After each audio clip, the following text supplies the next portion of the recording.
भारतीय लीडर करिश्मा करने जा रहा है। मैं कोई पागल व्यक्ति नहीं हूं, मैं पेशे से इंजीनियर हूं, मेरे बच्चे डॉक्टर इंजीनियर प्रोफेसर हैं। मुझे पागल कुत्ते ने नहीं खाया कि मैं इस तरह धूल फांकता घूमूं पूरे देश के कोने कोने में। मुझे पूर्ण विश्वास है, मैं पढ़ता हूं जिन क्रांति की है दुनिया में जिन लोगों ने, उनको मैं पढ़ता हूं। लोग सोचते हैं, बहुत ही छोटी मानसिकता के लोग जिनको केवल एक छोटी सी लक्ष्य लेकर काम कर रहे हैं, ये पागल हो रहा है यार, ये आदमी तो कितनी बड़ी बड़ी बातें करता है, मुख्यमंत्री और प्रधानमंत्री बनाने की बात करता है। साथियों, सीमित दौर के लोग हैं, हम कोई नया काम नहीं कर रहे, हमसे पहले कई लोगों ने कर दिया, पैदल चलने वालों ने। हमारे पास तो कार भी है, हमारे पास तो चलने के लिए ट्रेन का पैसा भी है, हवाई जहाज से भी आप चले जाते हैं। ये पैदल चलने वालों ने इस करिश्मा को हमसे पैदल कर दिया, हम कोई नया काम नहीं करने जा रहे। हमें तो केवल उनके आदेशों का पालन करना है, उनके पद चिन्ह पर उनका अनुकरण करना है। इस देश के अंदर निश्चित तौर पर परिवर्तन आने वाला है। ये बड़ा हथियार आपके हाथ में आ चुका है। मैं कहता हूं, आज क्रांति मात्र आने वाले 10 वर्षों में होने वाला है। आपको साथियों 400 IAS के एग्जाम से आपका बेटा भी कह रहा था, मेरे 2 बार इंटरव्यू में रह गए बेटी। 400 IAS, 400 से ज्यादा IAS लेटरल एंट्री से IAS बना दिए जाते हैं। इस सिस्टम ने हमें मंदिरों की बातों में उलझाया हुआ है, हिंदू धर्म बचाने में उलझाया हुआ है। 400 IAS बिना परीक्षा के बना दिए। किस वर्ग के बनाए?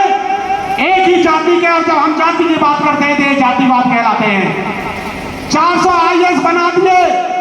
कितने लोगों को एक IAS साथियों एक जिले के अंदर परिवर्तन करने की पावर होती है, उसके हाथ में इतनी पावर होती है जो कितने लोगों की, कितने परिवारों की किस्मत बदलने का काम करता है।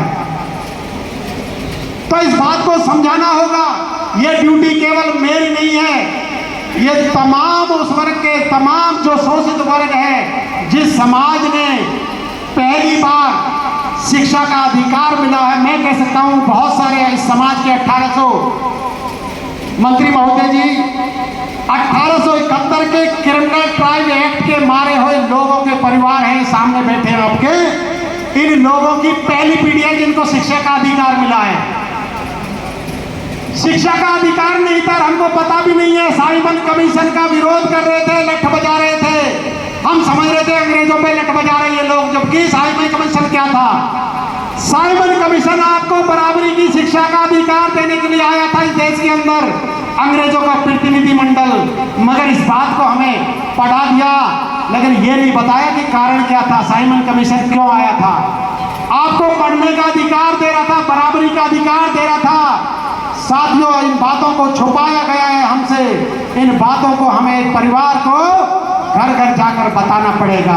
हमें शिक्षा से वंचित किया गया। पहली पीढ़ी आज पढ़ के आई है, जब पढ़ा है तो हमने ज्ञान हुआ तब पता लगा कि हमारा बहुत कुछ माल मसाला किसी के पास है, केवल उसी से छीनने की जरूरत है। मगर साथियों, ये अकेले छीना नहीं जाएगा। आज आपके पास तमाम OBC वर्ग के नेता बैठे हैं, ऐसी 60 दल है आपके पास, जो मध्य प्रदेश के अंदर, उत्तर प्रदेश के अंदर, हरियाणा के अंदर, राजस्थान के अंदर सब अपनी हिस्सेदारी तय करके जितनी जिसकी संख्या है उसके अनुपात में आपको राजनीति में भी, आपको शिक्षा में भी, आपको नौकरी में भी, आपको रोजगार में बराबर का हिस्सा मिलेगा। बहुत लंबा समय हो गया, आज हमारा स्थापना दिवस है। तमाम साथियों ने बहुत ही संघर्ष के साथ इस पार्टी को, मैं कहूँ आप लोगों ने बहुत दूर दूर तक पहुंचाने का काम कर दिया है। मैं उन सारे साथियों को बहुत बहुत धन्यवाद करता हूं। और उनके जितने भी यत्न प्रयत्न हुए हैं, जितने प्रयास हुए हैं, इतने अथक प्रयासों से और विपरीत परिस्थितियों में, ऐसी परिस्थिति जिनके मैं जानता हूं उन परिवारों को, जिन परिवारों में खाने की भी समस्या है, वो भी पार्टी के लिए घर घर तक संदेश पहुंचाने का काम कर रहे हैं, घर से निकलकर काम कर रहे हैं। साथियों, आप बहादुर हैं, आप शेर हैं। भारतीय वीर दल के इतिहास में निश्चित तौर पर आपकी इतिहास लिखा जाएगा, आपके गाथा लिखी जाएगी। आप सबके साथ तमाम जो लोग हैं